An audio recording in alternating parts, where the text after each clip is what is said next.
자들이니 다 바알에게 무릎을 꿇지 아니하고 다 바알에게 입맞추지 아니한 자니라. 18절에 마지막 결론에 그렇게 말씀을 했어요. 그래서 이 말씀을 중심으로 남은 자를 통해서 일하시는 하나님 같이 볼까요? 남은 자를 통해서 일하시는 하나님, 다시 한번 남은 자를 통해서 역사하시는 하나님, 이런 주제로 말씀을 통해 은혜를 나누도록 하겠습니다. 보통 우리 사람들이 저도 거기에 포함되죠. 다 우리가 이런 생각들을 합니다. 많으면 성공한 거다. 크면은 성공한 거다. 그래서 너나 할 것 없이 더 크게 더 많이 가지려고 사람들이 밤잠 못 자가면서, 그렇죠? 물불을 가리지 않고 양심도 팔아가면서, 때로는 신앙도 팔아가면서, 하나님도 무시해가면서 더 크게 되려고, 더 많이 가지려고 이렇게 살아갑니다. 그런데 하나님은요, 다르게 말씀을 하셔요. 우리 예수님이 하신 말씀을 통해서 보면 사람은 외모를 보지만 하나님은 뭘 본다고 그러죠? 중심, 심령. 이걸 원어는 뜻에 보니까요, 마음속 깊은 것을 보신대요. 하나님은 사람은 외모를 보지만 하나님은 그러신다는 거예요.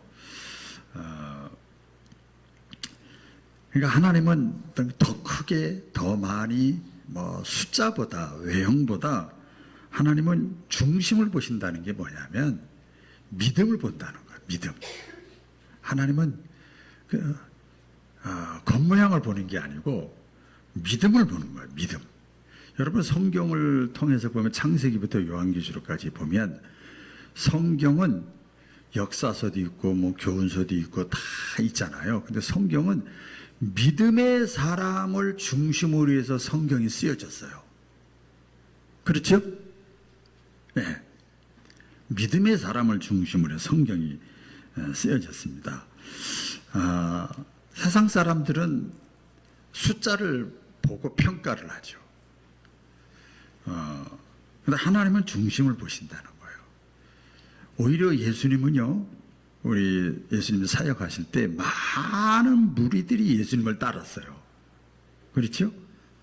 그런데 예수님이 많은 무리들이 자기를 따르니까 예수님이 기뻐하지 아니하고 오히려 불쌍히 여기셨다 그랬어요. 왜 그런가 봤더니 저들은 예수님을 믿고 마음 중심을 보니까 예수님을 정말 신뢰해서 믿어서 따르는 것이 아니라 표적을 보려고, 또 먹는 문제 해결하려고 예수님을 따라온 거예요. 그 예수님 다 알고 계시잖아요. 우리는 지금 현재만 보지만 예수님은 현재, 미래 모든 걸 다 보시잖아요. 예수님이 고난을 받고 어려움이 있을 때 이 사람들은 바람 불면 다 날아갈 사람들이야. 그걸 보시고 예수님이 불쌍히 여기셨다. 또 하나님은 아까 믿음의 사람의 역사라고 그러고 성경에 그랬는데 큰 무리보다도 끝까지 믿음을 지키는 사람을 통해서 하나님의 역사를 이루어 나가시고, 그런 사람이 있는가 없는가 하나님이 특별히 마지막 때에 예언을 했어요.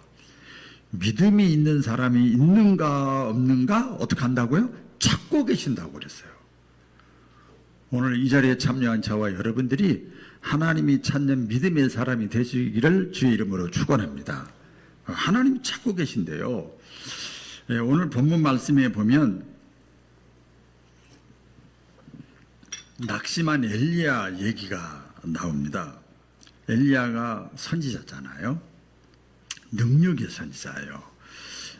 엘리야가 갈멜산에서 바알신, 아세라신 섬기는 850대 1 이렇게 싸워서 기도로 싸워가지고 승리를 했습니다. 하늘에서 불이 떨어지게 만들어서 승리를 했어요. 그러니까 야 하나님 살아계시네. 사람들이 구경하던 사람들이 그랬어요. 그래서 이게 보면요, 이때 많은 사람들이 보세요. 하늘에서 불이 떨어져서 엘리야가 믿는 하나님이 진짜야. 그러면 많은 사람들이 그것을 봤으면 더 하나님께 돌아와야 되는 거 아니에요? 우리가 이제 어떤 분이 그래, 나는 교회 다니지만 아무 체험도 없어. 나는 저 집사님 같이 저 권사님 같이 저런 체험 중에 하나만 했어도 나는 이렇게 신앙생활을 안 해. 그런 사람이 있어요. 그 말이 그럴듯하게 보이는데 그렇지 않아요. 놀라운 광경을 보고도 많은 사람들이 하나님께 돌아와서 회개할 줄 알았는데 오히려 반대 현상이 일어나요. 그리고 엘리야가 기도해서 하늘에서 불이 떨어졌잖아요. 그러면 많은 이스라엘 백성들이 엘리야와 함께 할 줄 알았어요.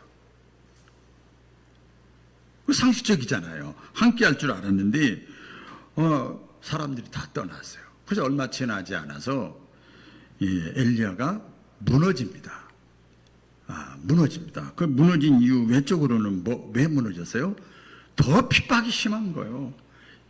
이세벨이라고 하는 여왕이, 그 사람도 우상 숭배하는 사람인데 이제 엘리야만 죽이면 되겠구나. 그래서 엘리야를 죽이려고 했어요. 그래서 이게 왜 하나님의 역사가 크게 일어났으면 오히려 안 믿는 사람도 야 너희들이 믿는 하나님이 진짜구나 이럴 줄 알았는데 그게 우리 생각이거든요. 그런데 오히려 더 핍박이 심한 거예요. 또 내적으로는 아까도 잠깐 말씀을 드렸습니다만 엘리야가 그렇게 기도해서 많은 사람들이 보는 데서 기도해서 하늘에서 불이 떨어지게 하고 승리했으면 엘리야와 함께하는 사람들이 많아야 될 텐데 이렇게 보니까 한 사람도 없는 거예요. 그러니까 엘리야가 이런 상황 속에서 광야로 도망을 갑니다. 그리고 이렇게 말합니다. 오늘 10절에 보니까 앞에 10절에 보면 이런 얘기를 합니다. 다 떠나고 오직 나만 남았습니다. 엘리야가 그렇게 얘기를 해요. 여러분 얼마나 외롭고 지쳤으면 그런 말을 했겠어요. 그때 하나님께서 엘리야 선지자에게 얘기를 합니다. 18절 아니다. 이스라엘 땅에 네가 몰라서 그렇지 아직 7,000명이 남아있다. 하나님이 말씀하시는 거예요.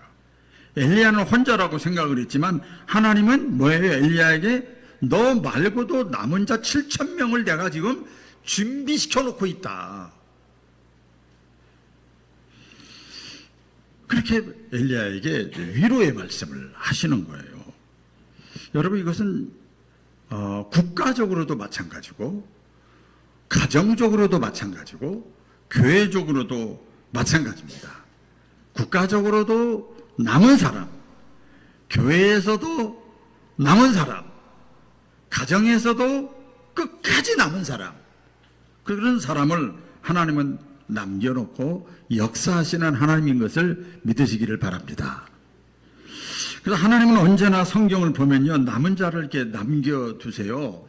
쭉 이렇게 성경에 히브리서의 내용이 쭉 나오는데요. 보면 홍수 때 노아 가정을 남겨놨죠. 또 소돔과 고모라 때 다 끝났어. 그때 롯을 남겨놨어요. 또 포로 시대에는 다니엘이라고 하는 사람을 남겨놨어요. 또 초대교회 시대에는 믿음의 제자들을 또 남겨놨어요. 그리고 나서 예수님이 부활하시고 승천하신 다음에는 어떻게 세계 선교를 위해서 마가의 다락방에서 성령 충만을 체험한 120명을 또 남겨놨어요. 이처럼 세상이 어둘수록 암담할수록 하나님은 남은 사람을 통해서 하나님의 역사를 이루심을 믿으시기를 바랍니다. 그러니까 죽정이 같은 사람 말고 작은 수일지라도 알곡 같은 사람을 통해서 믿음의 역사를 하나님이 나타내는 거예요. 여러분 구약 성경에 보면 기드온 나오잖아요. 사사가 기드온이 사사 때 전쟁이 일어났습니다. 미디안 군대하고, 미디안의 연합군이 형성이 돼가지고 몇 명이냐면 연합군들이 쳐들어옵니다. 13만 5천 명이 쳐들어와요. 그러니까 이 기드온이 큰일 났어. 그래서 군사들을 다 모아라. 우리도 힘을 키워야 되겠다. 근데 모았는데 몇 명이에요? 혹시 아세요? 3만 2천 명을 모았어요. 그래서 그래도 5분의 1도 안 되는 거예요. 13만 5천 명이 3만 2천 명이니까 너무나 수가 적어. 그래서 기드온이 하나님께 다 모았는데도 큰일 났습니다. 죽게 생겼습니다. 하나님께 기도했더니 하나님이 오히려 뭐라고 그러세요? 3만 2천 명 너무 많다. 다 필요 없다. 그래서 이 선별 작업을 하나하나 이렇게 거칩니다. 여러 가지 시험을 통해서 거친 다음에 다 그런 사람들은 내보내라. 자기밖에 모르고 가정 생각하고 뭐하는 사람 다 보내라. 다 보내라. 그래가지고 나중에 남아있는 사람이 몇 명이냐면 300명이 이렇게 남았습니다. 다 떨어져 나가고 300명이 남았어요. 왜 그랬을까요? 사람의 힘이 아니라 하나님의 능력을 보여주시기 위해서 그런 거예요. 그래서 승리할 때 어떻게 승리했습니까? 하나님 시키는 대로 한 거예요. 밤에 항아리에다 불을 켜고 그 다음에 나팔을 불고 갑자기 쳐들어가라 그랬어요. 그랬더니 이 미디안 연합 군대들이 항아리에다 불을 켜고 나팔을 부니까 막 엄청난 많은 군대가 오는 줄 알고 막 도망 다니고 자기들끼리 막 찌르고 죽이고 그래서 승리했어요. 이런 사건이 있습니다. 저는 이 말씀을 이렇게 기도원 사건을 통해서 보면 아까도 말씀드린 대로 교회도 가정도 국가도 개인도 마찬가지입니다. 내가 가진 것이 없어? 배운 것이 없어? 내가 아는 것이 없어? 우리 교회가 뭐 작어? 사람이 없어? 일꾼이 없어? 그런데 하나님은요 그렇지 않아요. 믿음의 사람은 통해서 하나님의 역사를 이뤄나가셔요. 할렐루야. 믿음의 사람을 통해서 이걸 요새 우리가 작지만 강한 교회, 이걸 강소형 교회라고 그래요. 작지만 얼마든지 남아있는 사람이 강한 믿음의 사람이 있으면 얼마든지 하나님의 역사를 이뤄나갈 수 있다. 우리 언제 체험했어요? 우리 나중에 오신 분들 우리 교회 개척할 때 체험했잖아요.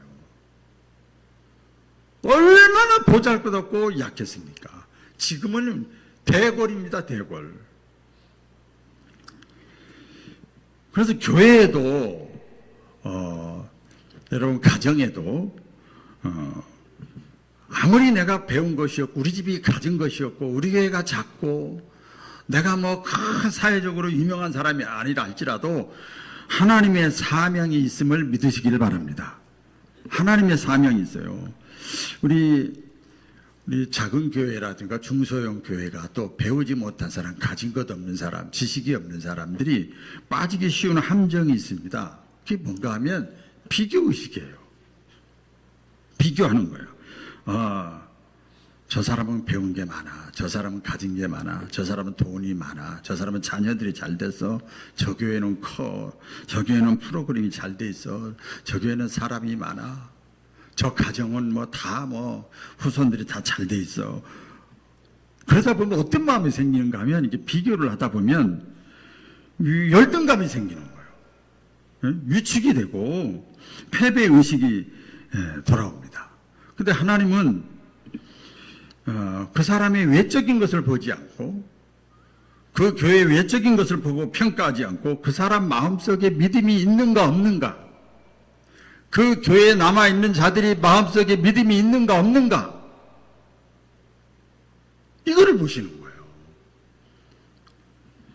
우리 성경에 보면 예수님이 많은 무리를 기뻐하지 않는다고 그랬잖아요. 그리고 예수님은요, 한 영혼을, 사람들이 생각지도 못한 한 사람에게 관심이 있어요. 잃어버린 양 한 마리를 찾으러 가는 거예요. 아니, 이렇게 사람들 많은 사람을 더 신경 써야지. 잃어버린 양 한 마리를 찾기 위해서 산으로 둘러 막 가시는 거예요. 그 양의 비유를 들면서, 목자의 비유를 들면서. 한 사람, 사마리아 사람, 동네 사람들도 다 무시하고 욕하는 사마리아 사람 여인을 만나러 가시요.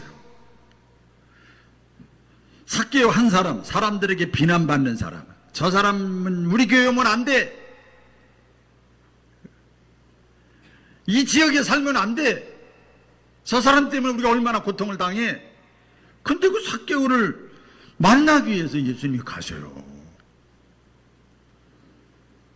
그래서 하나님은요, 많은 숫자보다 한 영혼을 보시는 하나님인 것을 믿으시기를 바랍니다. 저는 교회적으로 이렇게 제가 묵상을 하면서 보면 우리 교회가 주변 교회보다 작을 수가 있어요. 청복교회나 이리 신광교회나 남중교회나 그럴 수 있죠. 그런데 우리 교회에 기도하는 사람이 있으면 희망이 있는 거예요. 끝까지 예배의 자리를 지키는 사람이 있으면 희망이 있는 거예요. 내 교회 의식을 가지고 있는 사람이 있어서 헌신하는 사람이 있으면 충분합니다. 여러분, 하나님의 나라, 우리 천국 하나님의 나라가 확장되는 건 얼마나 많이 모였느냐가 아니라 얼마나 충성했는가, 이걸 하나님은 보시는 거예요. 그래서 끝까지 저를 비롯해서 여러분들이 가정에서도 믿음의 사람이 되시고, 직장에서도 믿음의 사람이 되시고, 교회에서도 믿음의 사람 되시기를 주의 이름으로 축원합니다. 엘리야가 또 보면 우리가 낙심하지 말아야 되는데, 엘리야 하면 뭐지요? 예수님이 변화산상에 올라갔을 때 양 옆에 두 사람이 있었어요. 한 사람은 누구죠? 모세, 율법의 대표자. 그렇죠? 또 한 사람은 누구죠? 엘리야가 있었어요. 엘리야는 뭐의 대표자예요? 능력의 대표자예요. 힘이 있어요. 전능하는 것 같잖아요. 힘이, 능력, 기적을 많이 행했기 때문에. 그런데 그 엘리야가 낙심을 합니다. 아까 그 본대로 내적으로 외적으로 엘리야가 낙심을 하면서 이렇게 이제 어떤 주석을 달았어요. 이렇게 보니까 엘리야가 낙심하면서 속으로 생각을 한 거예요. 내가 어려움을 당할 때 나와 함께하는 자가 없구나. 나는 그 850명의 우상숭배자들을 하늘에서 불이 떨어져 승리한 줄 알았더니 나는 패배했구나. 그리고 자기를 따르는 사람들이 많이 있을 줄 알았더니 하나도 없어요. 나는 혼자구나. 나만 혼자 일하는구나. 이제 모든 것이 끝났다. 그래서 광야로 도망을 갔어요. 엘리야가 아까 누구라고 그랬죠? 능력자라고 그랬어요. 능력자. 그런데요, 엘리야도 사람이잖아요. 이런 낙심을 했어요. 여러분, 개인적으로나 가정적으로나 교회적으로도 마찬가지입니다. 제가 이렇게 한번 낙심되는 그 내용을 이렇게 묵상을 해봤어요. 개인적으로도 보면 뭔가를 하려고 할 때 실패했거나, 건강이 굉장히 안 좋거나, 또 사람들 사이에서 소외가 됐거나, 단절이 됐거나, 환경적으로 어려움이 있거나, 그리고 내가 왜 살지 하면서 정체성이 상실됐거나, 또는 사람들에게 인정받지 못할 때 죽는 날만 기다리고 이런, 개인적으로 이럴 때 낙심이 되는 거예요. 또 가정적으로도 그렇습니다. 관계가 깨질 때 이게 가장 중요한 거예요. 부부 관계가 깨지고, 부모 자식 관계가 깨지고, 형제들 간에 싸우고, 자녀의 문제가 있고, 경제적인 어려운 문제가 있고, 그럴 때 낙심이 되는 거예요. 내가 할 게 아무것도 없는 거예요. 교회적으로도 마찬가지입니다. 교회적으로도 헌신하는 사람이 적을 때, 교인 수가 적어질 때, 지금 같은 상황이잖아요. 교회 형편이 어려울 때, 예배의 자리를 지키지 않을 때, 기도하는 사람이 없을 때, 아무리 열심히 해도 변화가 없을 때, 엘리야와 같이 우리는 낙심할 수밖에 없는 거예요. 사탄은 계속 속삭여요. 그런데 성경을 보면 이렇게 속삭여요. 이젠 소용없어. 다 우리 선지자들 사사들과 이렇게 얘기해 보면 다 그런 내용입니다. 넌 이제 끝났어. 너는 다 이제 포기해. 너는 안 돼. 사탄은요, 언제 그 말씀을 제일 많이 하는 줄 아세요? 열심히 기도하는데 그 생각이 막 나는 거예요. 근데 하나님은요, 말씀하십니다. 제가 이제 신앙생활하고 지금 목회하고 지금까지 살면서 저에게 말씀하셨던 거 쭉 묵상 적어놨어요. 아직 남아있는 자가 있어. 아직 끝나지 않았어. 내가 살아있다. 내가 역사하고 있다. 나만 믿어라. 내가 약속한 거 반드시 지킨다. 내가 하지 네가 하냐. 조금만 참아라. 평안해라. 저 막 적은 거예요. 담대해라. 내가 도와줄게. 내가 함께 할게. 인내해라. 기도해라. 평안해라. 감사해라. 침묵해라. 후퇴하지 말아라. 할렐루야. 성령께서 계속 말씀하는 거예요. 그래서 여러분 낙심하지 않기를 주의 이름으로 축원합니다. 또한 남은 자에게 끝까지 이런저런 상황 속에서 남은 자가 있어요. 가정에서도 남고 교회에서도 남고 구역과 기관에서도 끝까지 믿음을 지켜서 남은 사람이 있어요. 남은 사람은요, 우리 꼭 기억을 하셔야 되는데 단순히 자기 자신만 살아남는 게 목적이 아니에요. 남은 사람에게는 뭐가 있는가 하면 사명이 있습니다. 따라 보겠습니다. 사명이 있다. 사명이 있어요. 여러분 달란트 비유 아시죠? 달란트가 뭔지 아세요? 사명이에요. 사명. 그 사람에게 사명을 맡긴 거 5달란트 사명, 2달란트 사명, 1달란트 사명, 사명을 맡겨준 거예요. 끝까지 남아있는 종들에게 달란트를 주신 거예요. 그런데 우리 잘 아는 대로 1달란트 받았던 자가 어떻게 됐어요? 다 까먹었어요? 아니에요. 땅속에 남겨놓고 묻어놓고 있다가 올 때 당신은 우리를 그냥 부려먹는 사람인 줄 알고 내가 쓰지도 않고 저기 하지도 않고 땅속에 묻어다 그대로 가지고 나왔습니다. 그럴 때 악하고 게으른 종아, 책망받고 있는 것까지도 빼앗겼잖아요.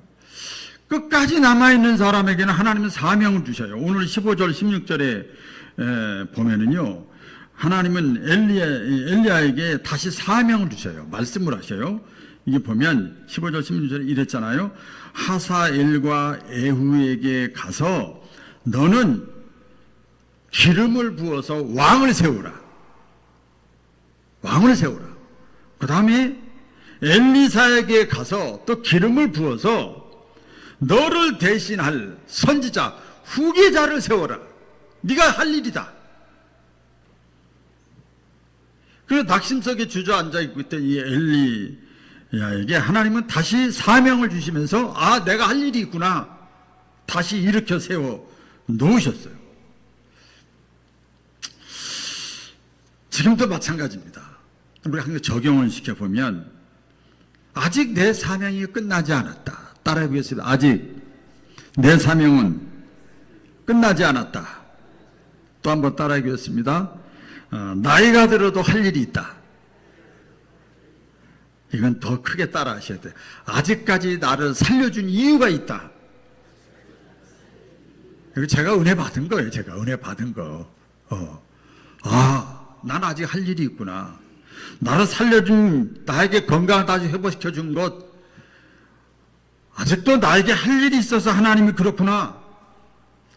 그래서 하나님은요, 그 사람의 경륜이나 직분이나 교회의 크기보다 충성의 깊이를 보시는 거예요.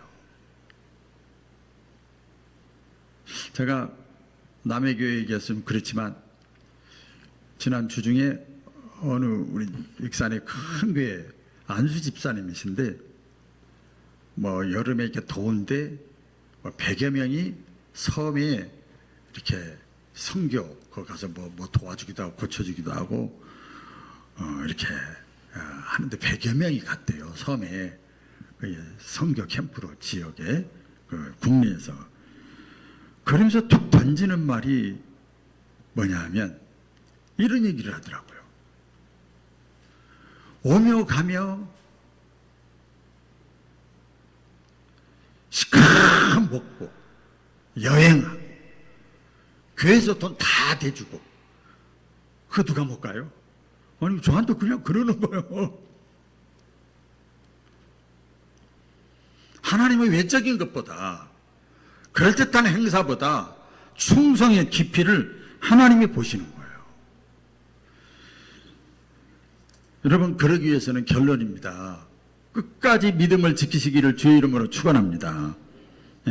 끝까지 믿음을 지키는 거예요. 어떤 경우에도 세상이 변해도 환경이 어려워도 사람이 다 떠나도 낙심하지 않고 엘리야처럼 낙심하지 않고 끝까지 믿음을 지키는 사람 하나님을 찾아가셔서 다시 말씀하시는 거예요. 또 하나 이제 처음 간증인데요. 제가 어릴 때 인천에서 그 신앙생활을 했는데 교회가 오래됐어요. 그래서 교회 벽을 쇠로다가 이렇게 다 꼬맸어요. 이렇게 아주 앙카 박듯이 이렇게 다 벽을 다 꼬맸어요. 교회 갈 때 그 교회가 마루로 돼 있었습니다. 의자가 아니고. 그럼 쿵쿵쿵쿵 막 이렇게 있는데 무너질 것 같다고. 근데 교인들이 이렇게 오는데 계속 제가 어릴 때도 봤어요. 광고를 계속 하는 거예요. 근데 거기 가서 예배 드리는 사람들 믿음이 좋은 거죠. 뭐 예배 드리고 무너질 것 같다고. 교회 벽면마다 전부 다 빨간 벽돌인데 다 이렇게 돼 있어요. 근데 장로님도 굉장히 많으시고 권사님도 많으시고 교인도 한 700~800명 되는 교회인데 그래서 교회에 이것을 이게 고치는 거 한계가 있으니까 건축을 해야 되겠다고 목사님이 말씀을 하시고 이렇게 얘기를 했어요. 그랬더니 많은 사람들이 신자들한테 왜 부담을 주냐고. 절대 건축 얘기하지 말라고. 그러면서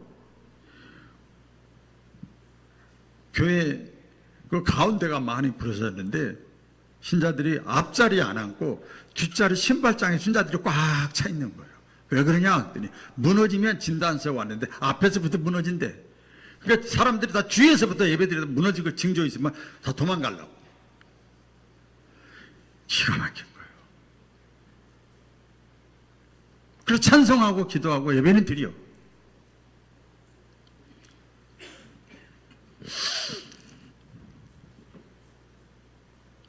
그런데 집회 부흥회 강사님이 오셨을 때 어떤 한 분이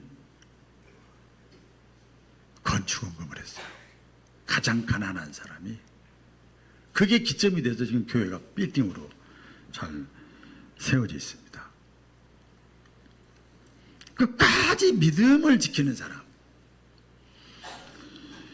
오늘 본문에 보면 7,000명을 하나님이 남겨뒀다고 그랬는데 7,000명은요 특별한 사람들이 아니에요. 부자도 아니고 젊은 사람도 아니고 권력 있는 사람도 아니고 그냥 오늘 18절에 뭐라 그럽니까? 딱 하나입니다. 다 같이 한번 읽어볼까요? 18절 우리 다 같이 시작.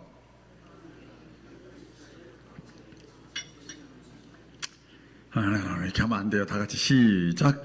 바알에게 무릎 꿇지 않고 바알에게 입맞추지 않는 자들이다. 이 뭐예요? 세상과 타협하지 않고 끝까지 하나님 편에 서 있는 믿음의 사람들. 하나님이 그 사람을 통해서 작은 불씨가 되게 해서 하나님의 역사를 이루어 나가신 거예요. 바알에게 무릎 꿇지 않고 바알에게 입맞추지 않은 사람, 끝까지 하나님 편에 서 있는 사람. 오늘 이 자리에 참여한 저와 여러분들이 되시기를 주의 이름으로 축원합니다. 기도하겠습니다. 하나님 아버지, 하나님은